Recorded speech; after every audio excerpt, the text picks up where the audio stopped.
Welcome to Billy Ho Sports. Thank you for tuning in. Please remember to subscribe to the channel and don't forget to like and comment on the videos. I hope you enjoy the show. Now, let's go.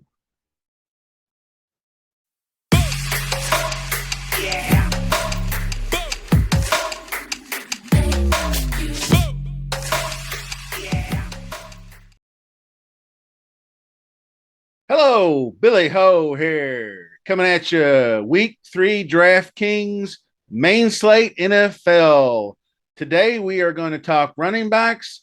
Before I get started, just wanted to welcome everybody, new viewers to Billy Ho Sports channel on YouTube. If you haven't already, throw me a subscribe. Just click that red subscribe button. Doesn't cost you a dime, but it's more valuable than gold to me. So I would much appreciate that. And hey, watch the videos. If you feel like leaving a comment, uh, all suggestions, comments, whatever, questions are all good. I usually acknowledge them with just a check in the heart that I got it, or I will just reply to the message. So feel free. Don't forget the 2 contests. I have PGA content that I do, and along with NFL content, and I have President's Cup contest out there for PGA. It's not PGA, it's just golf, but you know what I mean. Excuse me. But NFL Week 3, main slate, plenty of content coming. And so now this is going to be an early look or just a look at some of the best running backs to play on the main slate. This week we have 13 games on the main slate. So be sure to stick around because there's a couple of running backs that I got toward the end of the show that I think nobody's going to expect that people are going to play them. Maybe a few. I call them maybe 5%ers. So we'll take a look at that. So stick around. And the thing to look for, like I told you, the first thing to do is to look at the point spreads and the team totals. So what we're looking for with running backs are home. Home is preferred, but it's not, end all be all. Heavy favorite, obviously, a running back that you want heavily involved in the pass game or at least getting some pass work. And you want a running back that's going to get you, I'd say, over with the running back by committee lately. If you can get pushing 20 touches, you're in good shape. Like, say, a guy gets 15 carries and then he gets 4 receptions, 5 receptions. That's kind of like the area of what we're looking at. So, and of course on DraftKings, the top 5 running backs is where I'm going to start. They're the top 5 priced, and they are the top 5, and they're all seem to be in good spots. So let's take a look. All righty. Of course, up top, you got Jonathan Taylor leading off, 9,000.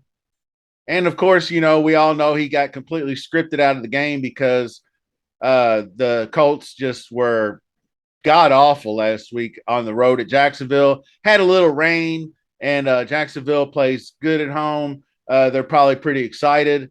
So 9,900 down to 9K. That's a good discount considering a lot of guys have gone up in price. McCaffrey, he's only gone down 100. So Taylor, that was a real head scratcher. I don't know why Indy hasn't looked like a playoff team all year so far. Now they have their actual home opener against Kansas City. And I think you can run on Kansas City, but there is always that chance that Kansas City comes out and Mahomes is just lighting it up. And then next thing you know, it's 14-0, it's 17-7, it's 24-10, and then Jonathan Taylor's not going to get as much love. So if you think that the Colts get blown out again, Nyheim Hines would be the pivot.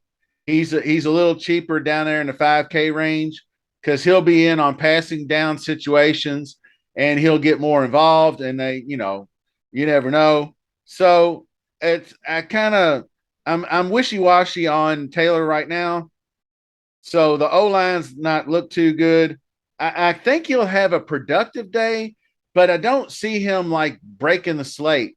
But he can always rip off a long run. And him being at home on that fast track in Indy, he's done it before. So Jonathan Taylor being the highest priced guy with these other guys here may go slightly overlooked. So keep an eye on that. Christian McCaffrey is next at 8,800. He's in a good spot too. I think New Orleans gives it up a little bit on the run. The funny thing is, I looked up the past results, and Carolina is 1-5 versus New Orleans out of the last 6 matchups going back to 2019. Not a good record, right? But the one win came last year at home against the newly acquired Jameis Winston and the New Orleans Saints. So that's kind of encouraging. But McCaffrey is just so useful in the offense. You know, he's going to get that 20 touches you're looking for. He's going to be involved in the pass game. He did at least break off a 49-yarder. So he's got breakaway talent. I don't think he'll kill you, but he may not be a slate breaker this week. Keep an eye on that. Derrick Henry, 8,100. That sounds like a super discount. Well, no, actually, that's a bump. That's kind of weird. But that's a Monday night slate price. So you can't really take that into account. Now, the 8,600 week one, that's probably more what you're looking at. So Henry, I think, is almost at the level now to where you almost just have to start blind backing him because that 175-yard, two to three touchdown game is coming. But the disappointing thing is the passing work. Dontrell Hilliard was out, who had passing work, and Monday night, and they just 41-7. It was just over before it started. Tannehill got benched in the third quarter. It was just really no bueno at Buffalo on Monday night. So that's almost a throwout game. So I might back a little bit of Henry, just banking on this week against Las Vegas at home that they'll get the running game going. Ekeler's another interesting guy, heavily involved in the pass game at home in a game they're favored. 9 catches last week, Thursday night game. I think Herbert is going to play, so I see him getting somewhere in the neighborhood between 4 and 10 targets, maybe 5 catches for, say he goes 5 for 55. I think he'll have a better time running the ball a little bit. Although that Jacksonville defense is pretty good, but they might be flying high coming off that big win, and then they're going all the way out west. Luckily, it is a 4:00 game, so they'll have some time to adjust. But that game sounds like Ekeler could be due. He hasn't had a touchdown yet, so maybe some positive regression there. So I will have my eye on Austin Ekeler. Now, the next guy is going to be interesting. Dalvin Cook, just by all accounts, is looking like the highest owned running back amongst these top guys due to the fact that they're at home against Detroit. And people look at Detroit and say, wow, they've given up 4 rushing touchdowns in 2 games. Dalvin Cook looks good to go. But then again, Detroit hasn't really given up a lot of yardage to running backs. And so it's kind of hard to dictate between, like if you look it up, they had Philly, which is a heavy run team in the first game, but they didn't really give up much there except for the rushing touchdown, I think, to Hurts and then one other one. But Washington, run games, all right. So you got a whole laundry list of guys here. Cook is due for a breakout game. Sunday early looks good. I can't fault the play.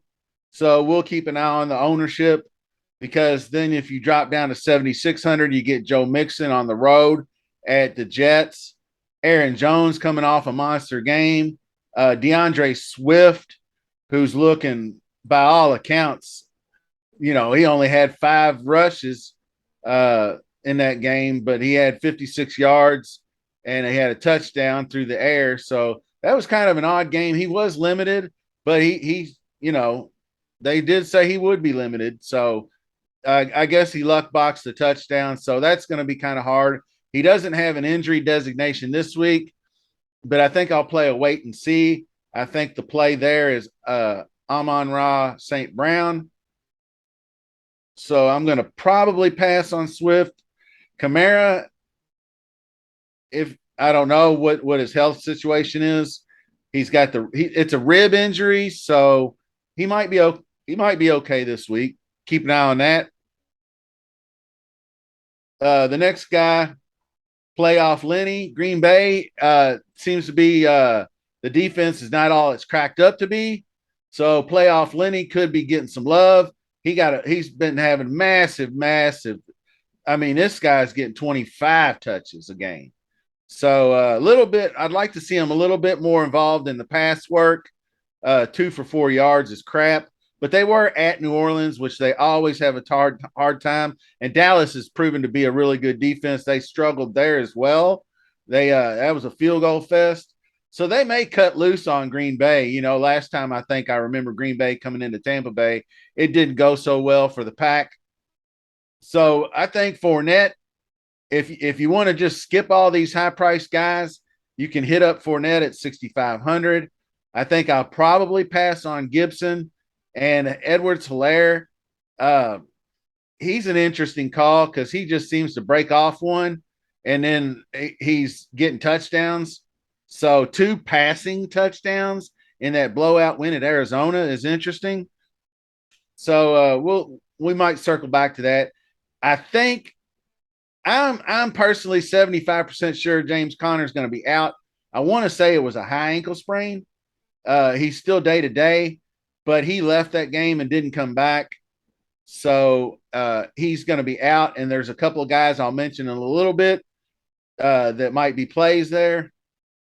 But actually, another interesting cat is speaking of, I guess, the Jacksonville Jaguars being cats. James Robinson starting to separate himself as the guy.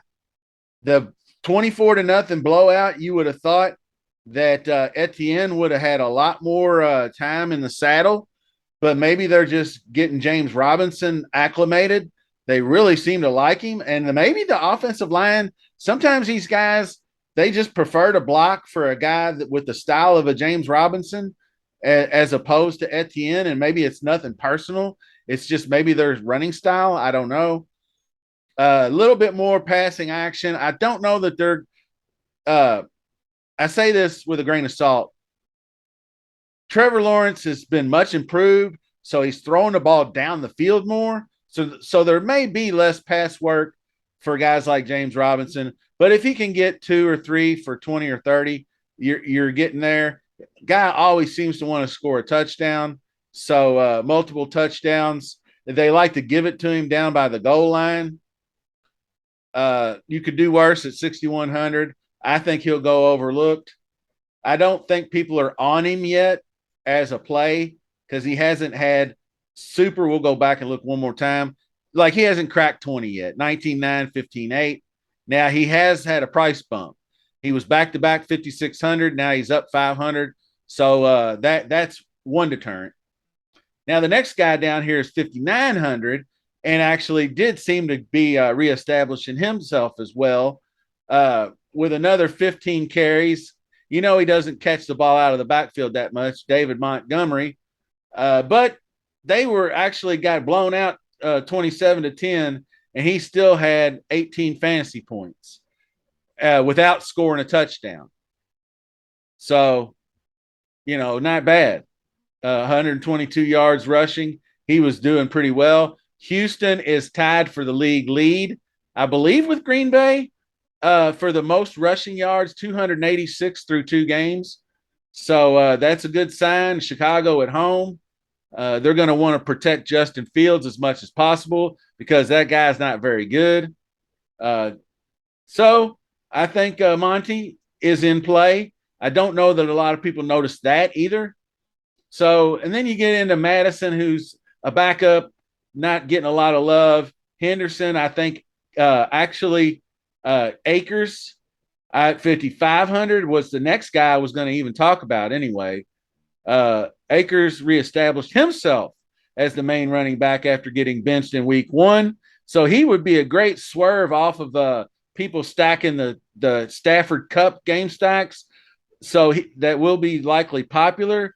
So if you think it'll go a different way, you could play Akers because he's not as involved in the passing game. He can get those couple of targets, but he had 15 carries. It was a close game, 44 yards, not real effective on the ground, but volume was there. So if you think Arizona is a doormat defensively, which they're kind of looking that way, even though they did pull out the big win last week, I think the Rams roll. So that game's a good game to target either way, stacking wise. But the rest of these guys are backups, and you can play them. Jacobs had every opportunity in the world to do something last week and didn't get it done. Etienne is the next guy. Now, Dobbins, I think, will be back this week, but I think I'll play a wait and see approach. The last couple of guys down here, you could do worse with McKissick. He gets a lot of love in the past game. So if he gets like 7 and 10 targets again, he could be worth playing at 5,300. Michael Carter is in the same boat. He's actually 100 cheaper than Breece Hall, who he is out snapping by, I don't know, 1.5 to 1. It's kind of like an odd thing there. But if you go look at this real quick, shout out to the Fantasy Pros, good website. Everything, you get a ton of free content here, so check them out. You see 50 to 38 week 1, 43 to 19 week 2. Michael Carter is getting way more snaps, and I think that's due to the fact that they trust him more on third down situations, and he's a good pass catcher. So 5,200, boom, not bad. But the guy I wanted to talk about, a couple of guys, I guess, for Arizona, like I said, if Connors misses, which I'm 75% sure he will, 5,100, Darrel Williams is the starter, and he got 8 carries for 59 yards and a touchdown and a little pass work, not much, but he's solid. And the other guy is who basically they split carries. He's all the way down at 4,700, Eno Benjamin. He got 8 carries, 31 yards, and he got 3 catches for 20. So these might be some punts. They're not going to go very owned. Even with Connor out, with them 2 guys, if there was one definitive guy, then yes, I would probably think that they would be like a free square week. But if they're both splitting evenly, 50-50, you just got to pick one or the other or make 2 lineups. So that'll do it for the running back show, week 3, DraftKings main slate. 13 games this week. So I appreciate you guys watching. And once again, don't forget to hit that subscribe button. And I will be back with the next show, and it'll be more positional players for week 3, main slate. So until the next time, we'll see you soon.